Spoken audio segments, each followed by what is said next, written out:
নমস্কার বন্ধুরা, কেমন আছেন সবাই? আমিও ভালো আছি। একটা নতুন ভিডিও নিয়ে চলে এসেছি। একটা পার্সেল। আমি কোনোদিন ব্র্যান্ডেড জিনিস কখনো ইউজ করিনি। এই ফার্স্ট নিজে অর্ডার করলাম। হ্যাঁ, আমাকে দিয়েছে অনেকে ব্র্যান্ডেড প্রোডাক্ট, কিন্তু আমি নিজে কখনো কিনিনি।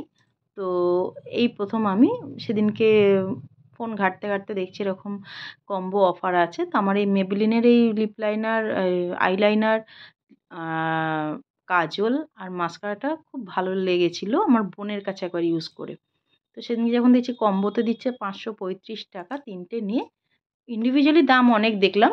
তো আমি যখন দেখলাম যে এত কমে পাওয়া যাচ্ছে, তো আমি নিয়ে নিলাম। এই ফার্স্ট নিজের জন্যে কিছু ব্র্যান্ডেড জিনিস অর্ডার করেছি। ব্র্যান্ড মানে আমার কাছে অনেকটাই দাম। কারণ আমার কাছে সত্যি কথা বলতে যেকোনো লিপস্টিক আপনি ৬০ থেকে ৭০, ৫০ এই দামের লিপস্টিক পাবেন। কিন্তু দেখে কেউ বলবে না যে সেই লিপস্টিকগুলো ব্র্যান্ডেড নয়। তো দেখো আমি ইউজ করছি। জন্মদিনের আগে বুক করেছিলাম, তো জন্মদিনের দিন চলে এসছে দেখছি হঠাৎ। তো ভালোই হলো। নিজের জন্যে নিজের জন্মদিনে একটা পাওনা হলো। নিজেকে গিফট করেছি। এবার লাইনারটা ইউজ করব। খুব ভালো। আমি এগুলো বোনের কাছে একবার লাইনার, মাস্কারা এগুলো ইউজ করেছিলাম। আমার খুব ভালো লেগেছিল। মাস্কারাটা ভীষণ ভালো। ল্যাশগুলোকে প্রচণ্ড মা একটু লং করে দেয়। ভালো লাগে। আমার আইল্যাশগুলো অ্যাকচুয়ালি স্ট্রেট। বড় কিন্তু স্ট্রেট। কার্ভ নয়। তো ওইটা পরে আমার বেশ ভালো লেগেছিল। তাই ইচ্ছা ছিল বুক করব, করে নিয়েছি। আর মাস্কারাটা লাগাবো, তৈরি হচ্ছি। একটু বেরোবো বলে। ভাবলাম তাহলে আজকে এটা ইউজ করি। সাজুগুজু একটু করি। আমার লিপস্টিক বলুন বা যেকোনো জিনিসই, আমার হাসব্যান্ড আমাকে যে কটা গিফট করেছে সব দামি জিনিস।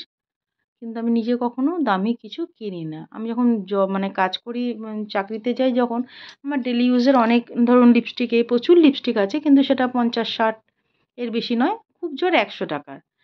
আর আমার বোন আর আমার বর আমাকে কিছু, কিছু লিপস্টিক দিয়েছিল, সেগুলো দামি। তো সেগুলো আছে। কোনো সময় আমি আবার এই লিপ লাইনারটাকে লিপস্টিকের মতন ইউজ করে চলে যাই। অনেকে জিজ্ঞেস করে এটা কোন শেড বা কিছু, কত দাম? আমি হাসি মনে, মনে। আবার অনেককে বলেও দিই যে এটা ৳১০ র লিপ লাইনার আর কিছুই না। লিপ লাইনারের কালারগুলো আমার ভীষণ ভাল লাগে। একার সময় আমি লিপ লাইনারের কালারগুলোকেই লিপস্টিকের মতন ইউজ করি।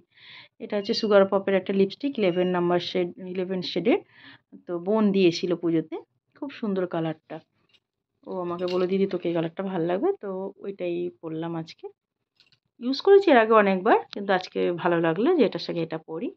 আর যে ব্লাউজটা, শাড়িটা পরে আছি, এই ব্লাউজটা নিয়ে অনেকের অনেক রকম কোয়ারি ছিল। ব্লাউজটা কোথা থেকে কিনেছো, বানিয়েছো? ট্রেনে, বাসে যেখানেই পড়ে গেছি অনেকেই জানতে চেয়েছো। এটা নিয়ে একদিন পরে ভিডিও করব। এবার একটু দুল পরে নিলাম, সিঁদুরও পরে নিলাম।